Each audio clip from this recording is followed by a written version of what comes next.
here we go. Okay, that's working. Is there a better sound in the world? And cracking a cold Celsius. Cold anything, friend. Cold whatever. A little ASMR for your listening pleasure. ASMR with Travis Brown. You should try it. Just try it. Try what? You can try anything.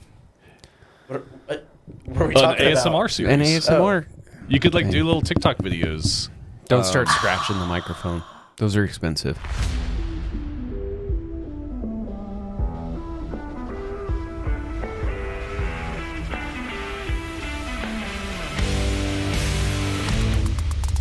What's going on, everyone? This is the Aggie Game Day Extra Podcast. I'm senior Texas A&M sportswriter Travis Brown. I got it right. Over there, Max Crawford, chief meteorologist for KBTX here. Over here to my right, Tyler Shaw, sports director. Tyler, how you doing? Good. Is it the Aggie Game Day Extra Podcast, or is it the Dallas Stars Extra Podcast?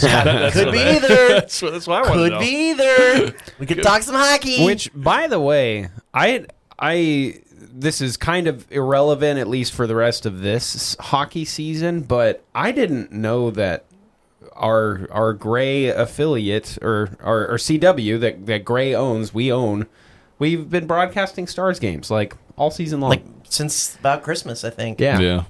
So be ready for that next year. Yeah, unfortunately not for the playoffs. Not for the playoffs. That's kind of how the whole... I was up in Dallas for the game on Monday, and it kind of spawned with thinking like, oh, playoff games aren't Victory carry Plus. these games. We're going to be carrying these games. I'll just, slow A&M day. I'll go up there and cover a game. And then we found out that we're not, and I just went ahead and did it anyway. Yeah. So... Good game. That's wonderful. Yeah. I'm glad we got game 2. It was a you fun gotta get game. game 1 out of the way if you're a Stars fan, I guess. I mean, 9 out of the last 11 they lost. So that's always fun. Jake Ottinger looked really good in net against the Wild on when was it, Monday? So it must be a Dallas thing, because the Mavericks were kind of the same way. They went a long stretch where they just always seem to lose game 1s. Mm-hmm. But it's not about the first game. They're up in. We're recording this on Wednesday. They're up in Minnesota. Yeah. Gonna face the Wild, and their the franchise's old stomping grounds. That's always, I was talking to our own Alex Egan about this, and you're making a pretty bold claim if you're the Stars by going with the throwback '99 jerseys for their home jerseys for the whole playoffs because you're kind of saying like, this is the jerseys Stars last won the cup in. Yeah. And we're just going to go ahead and kind of roll the reverse retros of those back, and you're making a claim. Yeah. You're saying things are going to happen. It's like getting the championship tattooed before the series or something. Yeah, kind of. So anyway, but that was a good time.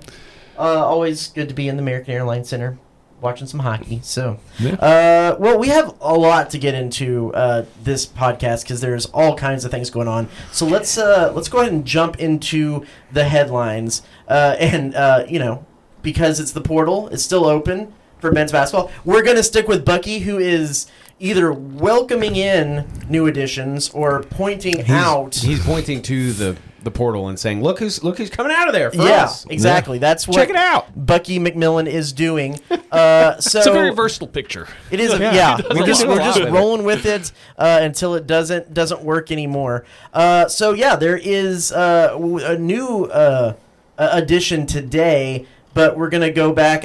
First off, Marcus Hill is in the transfer portal. That's one that they kind of lost. Our source within the program was saying, of course, he's out of eligibility. He's going to need either an NCAA waiver or a court injunction to be able to play.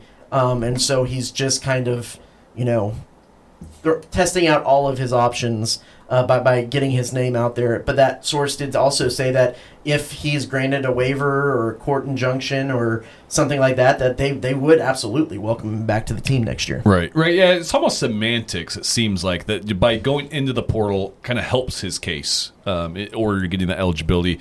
And I think with 2 years at a JUCO, with the way some of these cases have gone, I think he's got a pretty good argument that he could get granted that injunction, and maybe, and he could transfer, but end up coming back too. And it seems like they are kind of stacking their backcourt right now. Yeah. They're getting in some guards. Yep. To help with what they've lost. They added Cade Phillips out of the portal from Tennessee last week. Today is a little bit of an interesting one. They go out and get a guy who hasn't played any college experience in Bryson Warren, but he's a G League guy. Yeah. It's kind of that whole what was the Alabama's guys? Bediako. Charles thing. Bediako. A little bit all over again. Now he it's a little different, but it's not that much different, I don't think. No, it's almost the same concept. You're coming. The wild thing was the on-3 graphic where they show kind of where the movement goes, and it has Miami Heat logo arrow to Aggies. Yeah. Just the thought of that is just wild. Yeah. That, you have that kind of movement of granted, he wasn't in the NBA, but still in the system, a G League player. I don't know, Max, as a fan, first off, what was your thinking with Charles Bediako when you had to play him? And now, what are your thoughts on Bryson Warren coming to your team?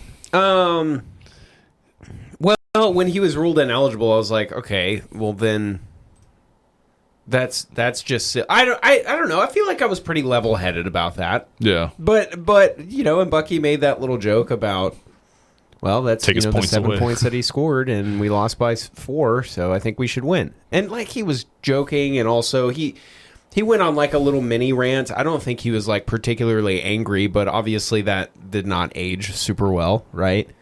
I think that this is a little bit different. The student has never been in college, and basketball, it just seems so much more Wild Westy than any of the other sports right now. Yeah. And when basketball was already kind of that way, a lot of, for so many years, if you got a really, really good player, you would kind of assume he was a one and done, especially at the bigger schools. But for us, Chris Middleton, and I think at a certain point, I even thought DJ Hogue we would only have for 1 year and stuff like that. So I don't think I know enough to really form a very strong opinion one way or the other, but he seems like he's very good. I guess my biggest question is there a chance that this bites us a little bit later on, or is this a deal that says at least for next season he's good to go? Well, here's the other piece to this, is that just literally a week ago, the NCAA Division I cabinet approved changes to eligibility rules, and one of those is that they were requiring players to withdraw from professional league drafts prior to enrollment. So if you're a high school guy who wants to go pro, if you stay within the draft system, you're ineligible. And so I don't know quite how this is going to work with that, because those rules went into effect on Wednesday, and they cite Charles Bediako and James Najee as two of the big name players who came from pro ball back to the college. They want to try to kind of nip that in the bud. So it's going to be interesting to see, and we're going to have to ask the program why they think this is a viable option, because those rules literally just went into place and out of high school. Now maybe it's a deal where it's gonna grandfather players in from the past, but if it is retroactive, he participated in professional basketball. He participated in professional basketball, and that's what this is trying to eliminate. So it's going to be interesting to see how that all shakes out. I guess bottom line, assuming that this does go through and he's playing for the Aggies next year, I'm kind of the opinion of if you can't beat them, join them type of thing. And if you got to do what you got to do to win, and it's all still technically legal and ethical and whatnot, then okay. Yeah. It is the wild. You said it's kind of the Wild West than the other sports. Well, I was thinking about that because college football basically is the minor league system to funnel you into the NFL. That's true. Basketball, That's there true. are so many different avenues, and it really ramped up when they've created these other leagues apart from the G League. Yeah. That these high school players are going into instead of college. So now you have all these different other leagues and avenues and ways to play, and now they're kind of intermixing with college athletics. So I think at some point it's going to have to be settled. There's going to have to be some sort of hard rule of what is allowed and what's not. definitely we're kind of in gray area right now. But it'll be interesting. If they can get this to square away and work out in 3 seasons in the G League, Warren averaged 14.2 points in 27.6 minutes per game, with a 37.53 point percentage. So that is healthy numbers. That is also crazy too. It's not like he's fresh into the G Right. League. No, he's been there for a this few dude years. has been in since 2023. Yeah. Yeah. That's pretty wild, man. Yeah. He's 21. So, I don't know. He's not he's not a teenager. Mixed feelings is not the right word because at the end of the day, I guess I don't really care. I mean, Rashawn Agee was 40 when he signed. So, like, whatever, I guess. Is he going to help us win? It sure seems like it. So I guess I shouldn't be mad about it. It just seems kind of weird. It is. Now, 3 years in the G League, I guess if you haven't cracked a 10-day, I didn't look too much into it if he's ever signed a 10-day or anything. But if you haven't cracked one of those 2-way contracts or actually gotten onto a roster, I don't know. Is this going to college? Is that what he thinks will give him a better shot to get into the NBA? I mean, I don't know. Or I don't know. Or just a bigger bag. Yeah. Or to make some money if you know. Right, from that perspective, good on you, dude. Mm-hmm. Yeah. Like, if that's where the money is pointing you to, and you're sitting here in your early 20s, and that's an opportunity for you, go for it. Yeah. Absolutely. You can't be mad at him for that. That's not even really bag chasing. That's just pursuing Smart the best. yeah. A smart. business decision. Right, Yes. absolutely. Yeah. And, hopefully, Aggie spirit, support the Reed Rowdies, learn how to saw them off and all that good stuff. That doesn't really exist anymore, right? Like, sure, just come help us win games. There was the video of one former player from last season reminding his players that they have to go do that Aggie stuff after a game, referring to the war hymn. So, it's something. Let's move on. The two Diamond Sports have sweeps of their respective teams. Baseball goes down to Alex Box and gets a sweep at LSU. Pretty dominant sweep. Now, this isn't the LSU teams of old. They're struggling but it still a little feels bit. really good. Still at Alex Box. Still the first time in forever they've swept LSU. Yeah, all the Twitter sphere was abuzz with the series records with A&M and LSU over the last few years. Yeah, we're just getting used to beating them. It's the rivalry was one-sided to start A&M's tenure in the SEC, and it seems to have flipped a little bit as of late. So. Something there. Softball goes out and sweeps Mississippi State. It seems like after a little bit of a I don't know what this is kind of start to the season, they've pretty well steadied the ship and are looking like pointed towards hosting a regional. It was a gutsy win too. They were down by 6 runs in that third game. Maya Perez comes in and does Maya Perez things, and they just chug away and get the runs they need. That's a nasty lineup they've got. That was a ranked Mississippi State team. I mean, these are good teams that A&M is beating. Now, they're going to have some big tests coming up. They've got Oklahoma coming in. Got my tickets for that one. Yeah, it's going to be fun. We're going on Friday. Very excited. I think this softball team is kind of hitting their stride right at the right time. Yeah, it's first time Oklahoma is going to be here as an SEC member. Yeah, that's going to be a madhouse, I think. That'll be pretty fun to see. We were shocked that we were just able to get 4 general admission tickets. I think it's just people haven't realized that that's almost here yet. And so I'm sure it's going to be a sellout. Fun trivia fact about both A&M and Oklahoma softball, because on the way back from Oklahoma City, Aaron Patterson and I kind of drove through OU's campus just to get a vibe. 2 schools that have 2 softball stadiums. Oh. Because when they built the new one in Oklahoma, they haven't torn down the old one yet, and same with the Aggie softball complex in Davis Diamond. So 2 sitting. There's your trivia question, softball trivia for the day. It's a little bit of a reminder of how far that program has come too, because that old softball stadium is old. It is. Well, their new one is cool. They have the scoreboard, the screen that's in the shape of the state of Oklahoma. Kind of a fun little nifty thing. Yeah. So loves Park, loves Diamond. Yeah. Those fans and will travel. down the road from them. They have Devon Park, which is like the mecca of softball. Yeah, which is like their second home anyway. Yeah. So, yeah. we're just trying to keep up, but I think it's pretty cool that our Diamond Sports are both in a very real contention to be national seeds. Yeah. Softball I think probably still has some work to do just because of how their non-conference slate worked, but I don't think that it's unreasonable to suggest that both teams are in a decent position to be doing that. Let's see. The baseball RPI right now, baseball RPI is number 8.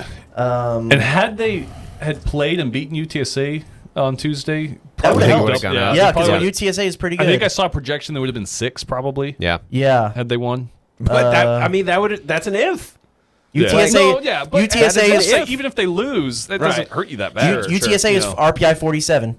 So that's that's a good ball a top club. 50 win. So yeah, A&M baseball number 8, A&M softball number 11. That's both right in the. 8 for A&M. That's national seed contention. Yep. 11, you're still you're absolutely hosting and on national seed bubble watch as well. So we'll keep all eyes. That Florida series might be tricky though. Yeah, Florida's a very.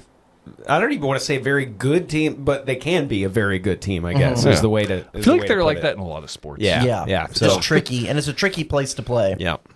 So we'll move on to the National Championship Volleyball team.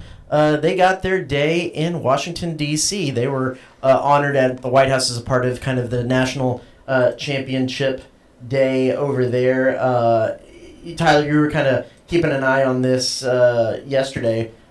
Just always cool to get to see the teams getting honored on a big old national stage. Yeah, it was wild. They're one of 7 teams. It would have been kind of cool if it was like a singular, like, hey, we're honoring A&M. But they were 7. You can see them there.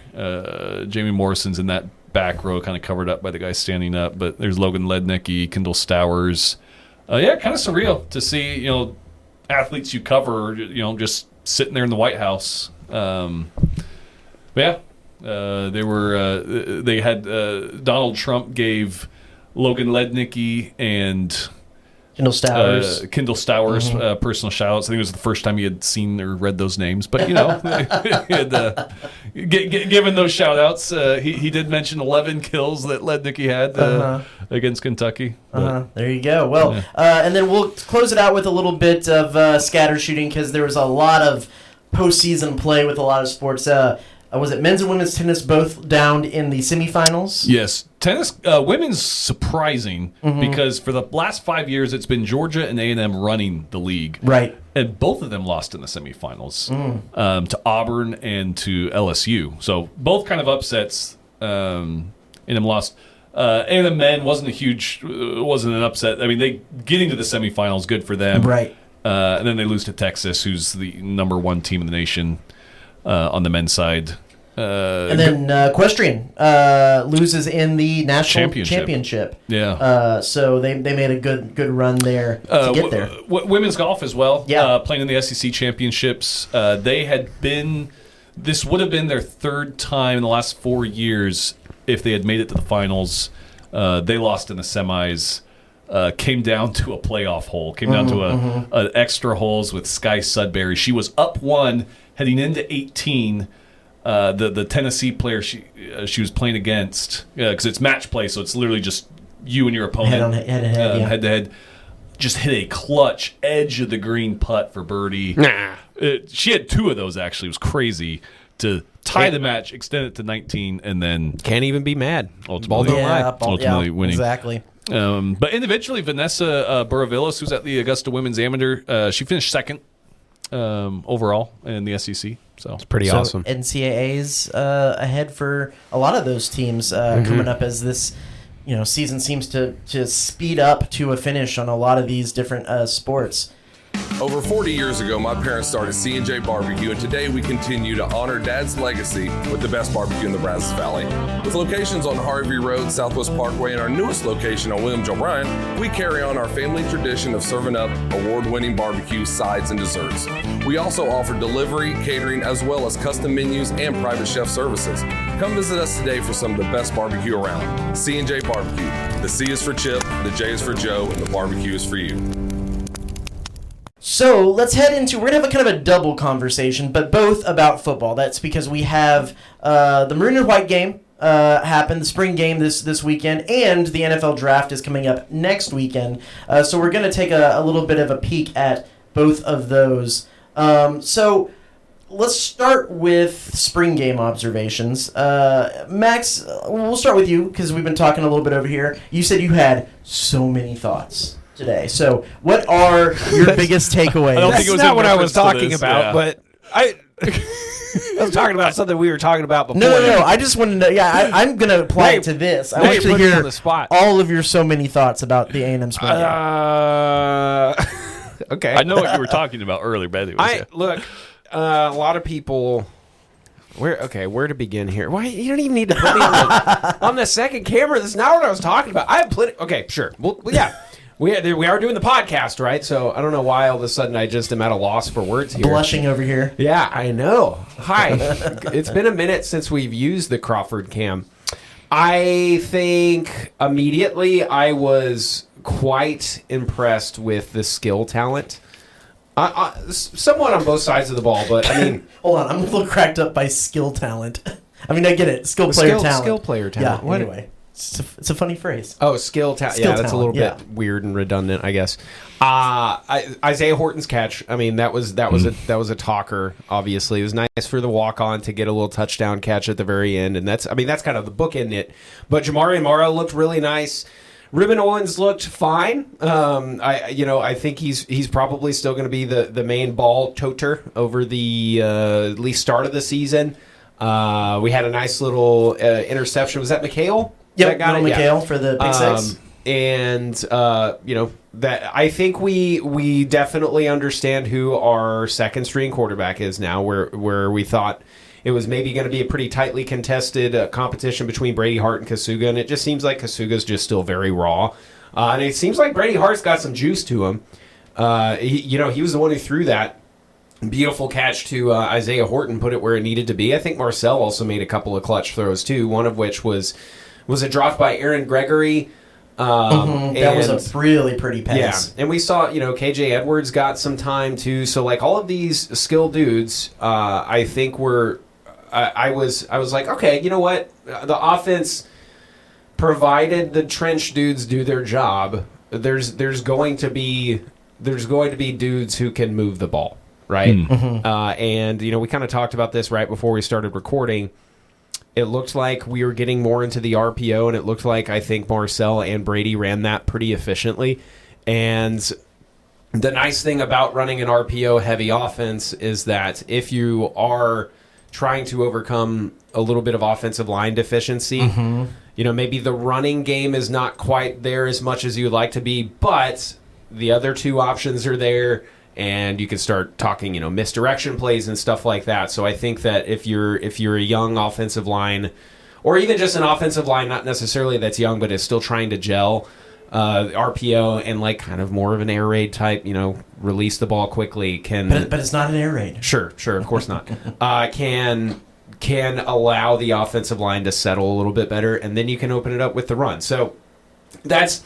I'm putting words in people's mouths there because Wiggins very much said, he was like, we are going to be a run-first offense and stuff like that. But if you get a game or two into the season and you discover, hey, you know what, maybe this is working out a little bit better if we get some yard chunkage via the air, and then we kind of, run to set skill up talent and yard chunkage. Right.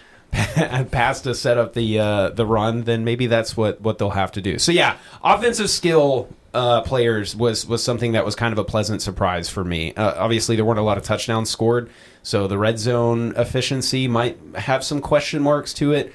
But I mean, it's the spring game, right? I don't think there's ever really a lot of touchdowns scored in spring games. Yeah, so that's just kind of they're keeping the offense pretty vanilla. They're not really they're going to have some runs to make sure they get it in there, but you don't want that wear and tear that you get through the run game on your own players.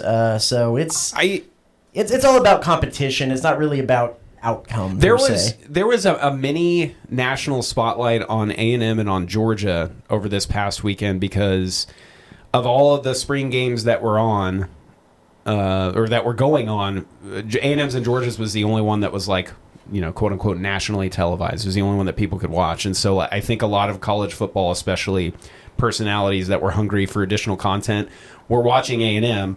And one of the observations that I saw from a national dude that I, of course, think, but it was nice to have that thought confirmed. He's like, A&M's team looks the part. Like the strength and conditioning folks have done their job. The dudes look like dudes.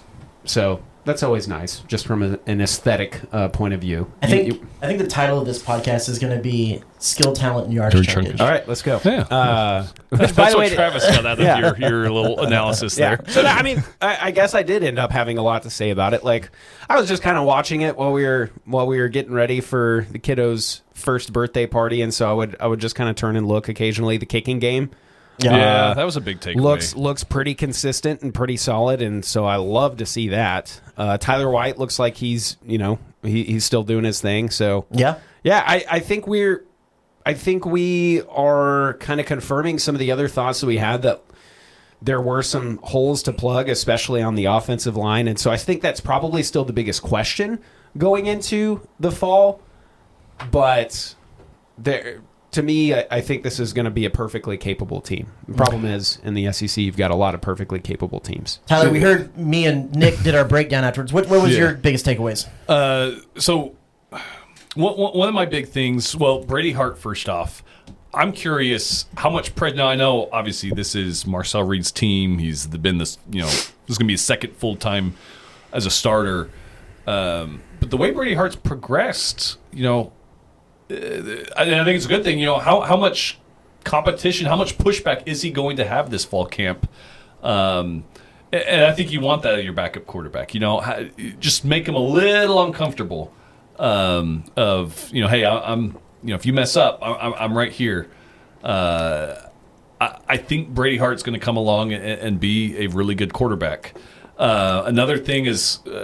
Max was talking about the skill players. The skill talent. You lose a guy like Casey Concepcion, who we're about to get to the draft, could very well be a first-round pick. I think they're going to be just fine, even after losing a talent like that. And I didn't even mention Mario Craver. Right. When you have Mario Craver coming back, who's going to be your top receiver, but adding in an Isaiah Horton,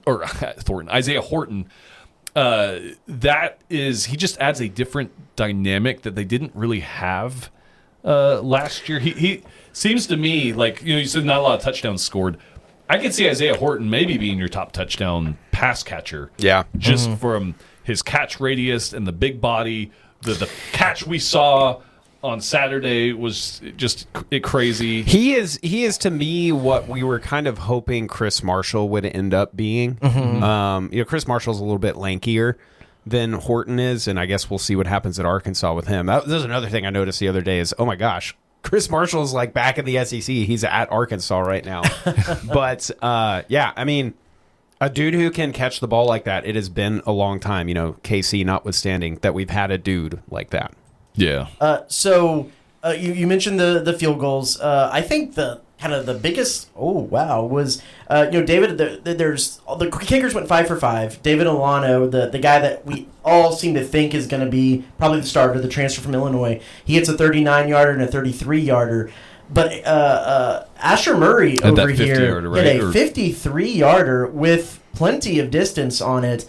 So it might be a little bit of a competition heading in there into the fall. Something that we didn't talk a whole lot about on the game recap. Let's look at, we mentioned the quarterbacks. Let's kind of look at some of the stats here. Marcel Reed, 7 for 13 for 80 yards, no touchdowns, no interceptions. Brady Hart, 9 for 16 for 74 yards, no touchdowns, no interceptions. Helaman Kasuga, did I do that right?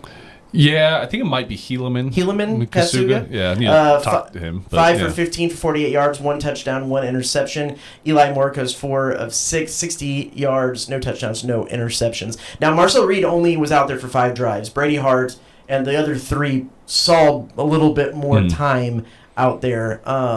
So I think that should also be said. They know what they have in Marcel, so it's probably just a little bit of a tune-up for him. But yeah, Brady Hart looked good, and if you take away maybe that the interception was Kasuga's first play as a freshman out there in the spring game, and he goes and just absolutely telegraphs a pass to Houston Thomas that is picked off by Noah McHale and just walked into the end zone basically from 30 yards out. But then he leads the game-winning drive at the end to throw a touchdown to Luke Braden, and that's what wins it for the Maroon team at the end. So a little bit of moxie from the freshman. freshman there. But yeah, Max, you said it exactly. I think Brady Hart is by far and away the option for backup, but I do think that he still has a little bit of room to grow before he is pushing Marcel Reed for that kind of starting position. And that's the way it's supposed to go, right? Like, yeah, maybe there's a little bit of not necessary, well, competition, I guess, for lack of a better word, between Marcel and Brady, just to say, like, hey, if you screw up enough, like, you got a guy who's kind of capable behind you. But also, like, if you're Brady Hart, I still think you're in a perfect position. Like, what's one of the most popular positions for a college football team? It's the backup quarterback, right? And the way that it's supposed to be is, like, you've got your proven, redshirt junior or redshirt senior or whatever who is obviously talented, knows how to win games, and then you've got the dude who you think is going to be the guy behind him. And I think that's one of the things that we've kind of lost in the college game is the patience, especially at the quarterback position. And so, I don't know, even for the past 10 years now, like, you look at this group of 4 quarterbacks and you kind of wonder, how many of these guys are going to finish their career at A&M? How many of these guys are you actually going to see throw a meaningful pass? And my hope is that at least 2 of the 4 are, right? And obviously we're getting way ahead of ourselves here, but, like, what if Marcel decides he wants to play another year of college ball after this season? All of a sudden you're starting to talk about, okay, well, what does that mean for Kasuga? What does that mean for Brady Hart? And like, I don't know. It's nice to see, like, yeah, we got a solid backup who will have a bright future. And hopefully it's with us. Yeah, right? It's hard to. Yeah, that's the with the game nowadays, with the transfer portal and everything. You don't really have that system a whole lot. Yeah. But let's say, Marcel Reed, enters the draft after next season. It's just kind of a seamless transition. Oh, you got Brady Hart will be the next guy, but again, yeah, you never know what's going to happen with the transfer portal. Yeah, Marcel comes back for another year, which still, back in the day before the transfer portal rules, that's not necessarily a bad thing. Just gives Brady Hart another year to kind of learn under the wing. But the other thing we need to talk about here is Damian Sanford, who on this play right here was trying to stop the running back. His leg kind of bends up underneath him. He was down for a long time. They ended up having to put the air cast on his lower left leg. Not something you want to see at all in a spring game, and it leaves a big question mark because linebacker beyond Sanford was going to be a decent question mark this season, and now we're not sure. There was no indication of what the injury would be or any kind of timetables after the game from Mike Elko, so we're going to have to definitely see where that leaves the linebacker position moving forward. Yeah, that's a big one. And we haven't heard yet kind of the timetable of any of that. But if you don't, let's say he's back healthy, he's obviously he's a captain. He is your kind of your go-to linebacker without Torian York there or Scooby Williams.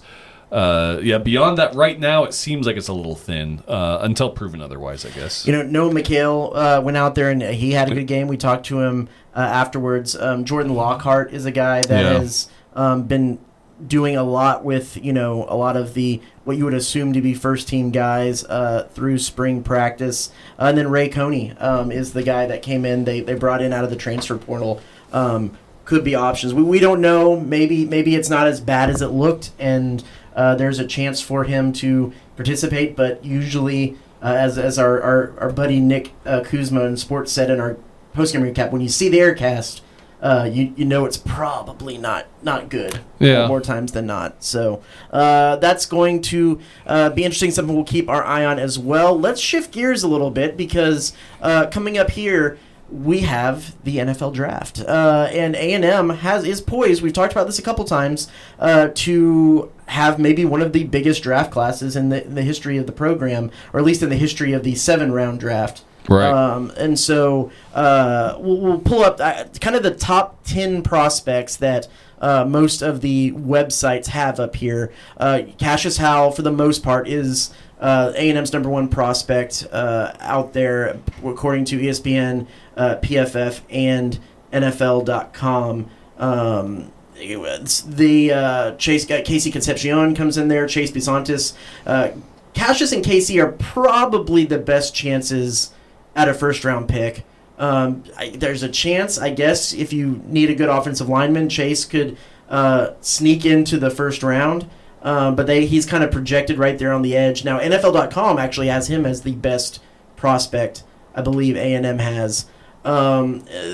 Demetrius Crownover's probably looking at maybe a second or third round pick. And then you've got Will Lee, Trey Zune, Tyler Onyedem, Albert Regis, Le'Veon Moss, Nate Borkature is kind of rounding out where most places have A&M's top 10. The kind of honorable mention, the guy that popped in on a few of these websites ahead in the top 10, but was just kind of on the outside, is Torian York. The linebacker, of if he would be, one of those top 10 guys to pick. But if these 10 guys go, or 10 guys go, they tie A&M's all-time record, and that wasn't in the 7-round draft. In the 7-round draft era. So, thoughts. Who are some of the guys y'all are keeping your eyes on? Who has been ranked or rated higher than or lower than you think they should be? Day one, I think eyes are going to be on Casey Concepcion. I do think he's got. If I had to guess, I would think he's the first Aggie off the board. I just think there's going to be a team out there that sees the intangibles he brings and what he brings. Teams need guys like KC. He's a dude that could sell jerseys, right? And make plays. Oh yeah. So I could very well see him being a first round pick. If not, I think he's a steal on day two. Cassius Howell, I'm interested in, because going into this, he seemed like, he's a for sure first rounder, but some of his measurables aren't kind of up to par with other, and you can say what you want about, it doesn't really matter what you measure at, but as to other first round picks and guys of that caliber at that edge rusher position. So it'll be interesting to see how much that weighs in on teams, where he, he's a guy that, I could see kind of has a big window of where he gets drafted. The two that I have my eye on, two that I have my eye on is first Chase Bisontis. I think he's a guy, because of the value that a lot of teams put on offensive linemen, his measurables are actually pretty good. He, especially in the strength department, he's kind of been on one of those, the freaks list for a few years since he's been in college, for what he can do in the weight room. I could maybe see him sneaking in maybe the low first round. If KC gets drafted first, maybe he's second and Cassius drops to a high second round guy, or is an early second round guy. And when you talk about measurables, Albert Regis did a lot in the offseason to improve his draft stock. I'd be curious, especially with speed, I'd be curious to see if he jumps in there. And then if you look at the numbers that we have up here on the board, Tyler Onyedem is one that has a lot of variance. When you talk about Torian York kind of being right on the outside, maybe jumping in, he's one. If you look, ESPN has him ranked 111th. Pro Football Focus has him as 244. Yeah. So it's curious to see. He's one that could have a high variance in where he's picked. Yeah. I think I'm probably going to split the difference between y'all and say Bisontis and KC. I kind of would love if the Cowboys picked up Cassius Howell, because I know they need a pass rusher. I know that any defense at all would be great for the Cowboys. But I just don't see the Cowboys drafting him. I think that they're going to want to get, if they select a pass rusher, I think they're going to want to get somebody who has a higher wingspan and more measurables and stuff like that. I don't trust the Cowboys scouting to pick somebody like Cassius Howell and take a chance on him. What do we think about Will Lee? So that would be one that I would hope that maybe if he's still available, third or fourth round or something like that, that the Cowboys would pick up a guy like Will Lee, because Cowboys need, like I said, defensive ends. I would love if they got a linebacker. I would love if they got a defensive back. That's where I'm kind of hoping, if they're trying to continue to fill the gaps in the later rounds, maybe that's where you do pick up a Will Lee or a Torian York, or maybe even as an undrafted free agent, Scooby Williams, or maybe the late round, something like that. So that's another thing, too, that there's a couple people not on this list that I wouldn't be surprised if a couple teams take a chance on. I think Torian York is probably one of them. I think his number gets called, instead of having to take the undrafted free agent route, I bet that he gets drafted by a team, like maybe a very defensive moxie team. Somebody just really, really likes Torian York and his motor and stuff like that, and says, you know what, we're going to take a chance on this dude. I think that is a situation where his leadership skills, his what's between the ears, is going to benefit him in a way that gets him drafted. That's just what I think. Maybe I'm looking at it with too much of a rosy view. But it's crazy seeing all the offensive linemen on there. I mean, it's awesome, and I think it's like a perfect pitch for anybody trying to come to A&M. But I think Basantis and KC, it's going to be hard to not root for the team that KC goes to. Oh yeah, and like you know, as an Aggie fan, you love all the dudes who are up there, but like KC's the one that you would say, okay, I want him back for another year, right? Yeah. And maybe that wouldn't even be the smartest decision given like all the talent that we lost or whatever, but like. He's the one who embraced it and was just an awesome personality pickup. So yeah, I think another interesting prospect is Nate Borkacher. He's a guy probably coming into the year that you would see as like, oh yeah, he'll probably be an undrafted free agent. He'll end up somewhere, get a practice squad.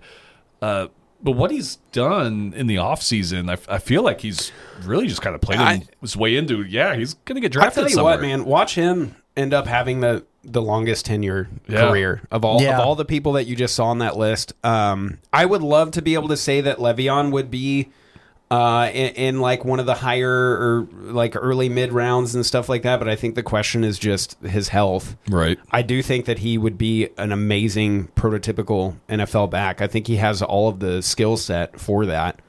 I think there are doubts about his longevity. But yeah, Borkacher, if you look at the mocks and the big boards and stuff, I mean, they have him firmly in the middle rounds. Not even close to maybe being on the borderline. Yeah, like watch him get picked up by like the Chiefs or something like that, and they just all of a sudden has a decade-long career. Yeah, I could absolutely see that.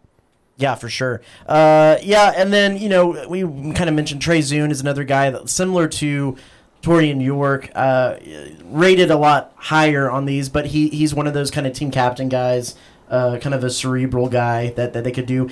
Le'Veon Moss is another interesting one because when he's been healthy, he's been good, fantastic. Yeah. He can't stay healthy. So and with how much running backs have been devalued in the NFL draft, do you risk a pick on a guy who can't stay healthy, especially a guy whose kind of calling card is power? Yeah. I will say because of that, he probably will slide.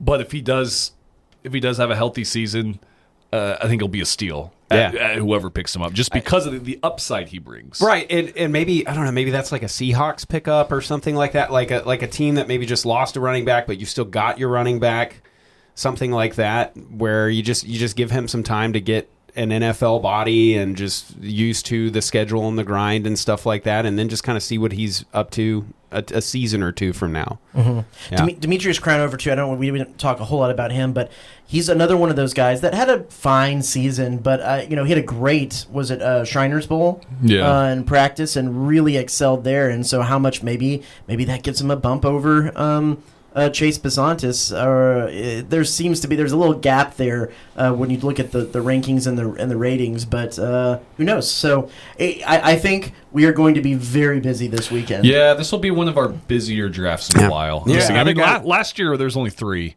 Yeah, there's going to be a lot more. And another guy we haven't mentioned is Ahmad Reed Adams. Like, right, yeah, another offensive lineman. Does he get picked up a little later on just because of his attitude? Like I've said that about him since we got him. Like you need that dude, that type of dude.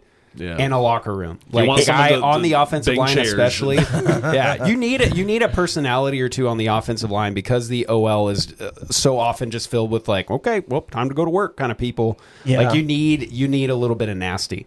It was always interesting to me because, he was so much of an important part of the leadership structure of this A&M team and a face and a starter, but as soon as they started to do some tweaking and twisting of the offensive line, moving Trey Zune to center and things like that, or bringing in another center, he was usually the first guy out. They move Martin Abu over sometimes and bring in a different center and live. I don't know how much is that. Is stamina, is energy, is resting his legs. But I think that's probably one of the biggest questions that teams would have been asking heading into this is does he have the stamina to make it through a full game? So yeah, you're right. He's another interesting one. Well, let's go ahead and close out this one with a little around the SEC, and this is a fun one. We're going to take it actually just down the street to Copperas Cove. There's been a lot of, we had the Combine, we had Pro Days recently, and so there's a lot of feats of athleticism that we've been watching, and we're going to have a little clip here from our KBTX affiliate. In Copperas Cove, a deer running into what looks to be some kind of maybe like phone shop or something. There it is. Just jumping in there, coming around the corner. That is a good. You want to talk about an edge rusher? Yeah, came in with a purpose. Those drills they do where they're running around the big hula hoop and trying to pick up a towel or something.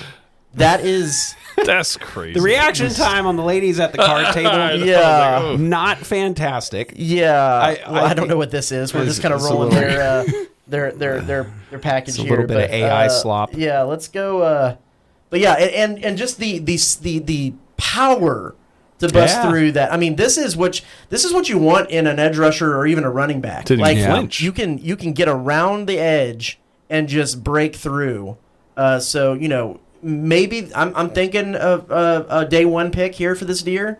I don't know, but so that was animal action in Copperas Cove. Let's shift gears here because our own Rusty Surrett tweeted out another little thing here. Where's my here we go.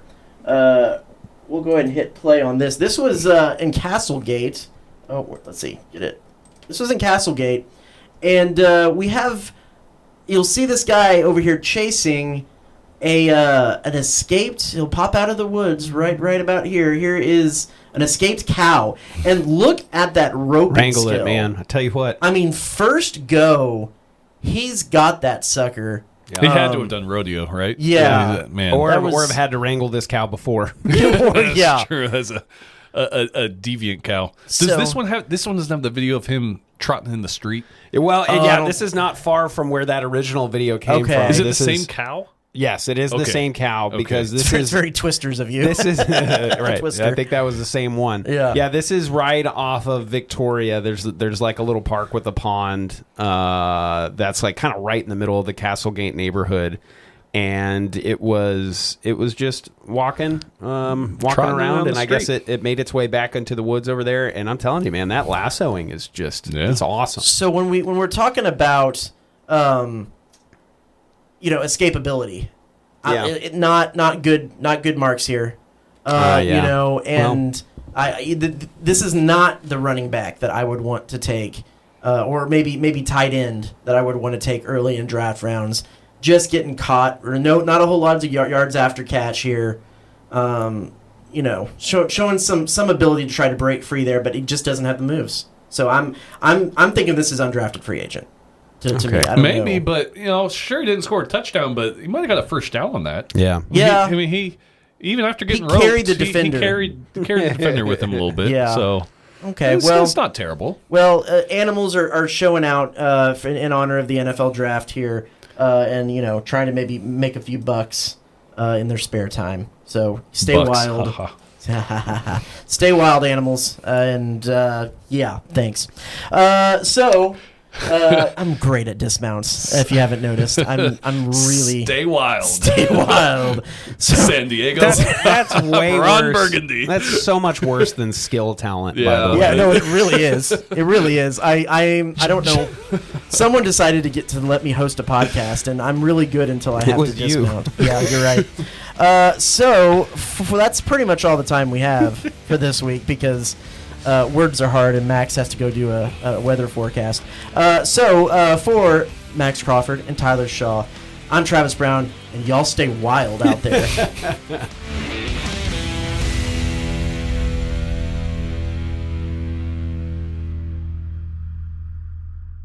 I have many thoughts. Oh. I'm excited not for gonna always him. have many thoughts, right? Yeah, you'd be surprised. I'd be surprised what's going on up there in that head. Ain't much.